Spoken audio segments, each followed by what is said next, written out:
kani waa madaxweynaha dalka Turkiga Recep Tayyip Erdogan waxa uu ka soo baxay masaajid markii uu masaajidka ka soo baxay ayaa waxa uu arkay dadyo far badan oo kamid ah dadkiisa oo ku xoonsan gaadhiga uu watay kabacdina waxa uu askartii ku yiri dhamaantood baan raali gelinaya ee ii soo fasaxa mid ay ugu yimaadeen qof walba si gaar ah ayuu waraystay qaar badan oo kamid ah sawirro ay la galeen qaar kamid ahina dana gaar ah ayuu sheegteen intaba uu aqbalay madaxweynuhu markii uu dadkaas oo dhan waraystay intii uu qancin karayna uu qanciyay waqti dheeraad ah ayuu ugu daray oo halkan uu sii taagnaado waxana uu yiri iyaga ayaa mudan in loo shaqeeyo ee ha taabanine daaya hoosta ay ka soo galeen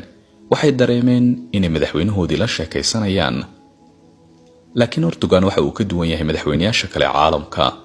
way adag tahay madaxweyne intuu soo dul istaago dadkiisa si gaar ah uu waraysto iyagii xataa aanu hubin amniga ay ku sugan yihiin iyo xaaladooda amni haddana Erdogan nin waxa ka baqaya maaha waa nin ixtiraam far badan ay dadkiisa u hayaan waa nin ammaan siiyay dadkiisa hantidii faraha badnaa ay u dhiibteen wax badan ugu qabtay waxa uu ka duwan yahay marka caalamka kale ee muslimka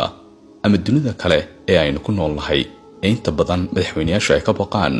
dadka ay xukumayaan markay xaaladoodii iyo dantoodii ay ka dhamaysteen ayar ay iskaga tageen madaxweynaha waxaana ay ku yiraahdeen madaxweyne waad mahadsan tahay iyagii dhamaantoodba ay saxabka u tumayaan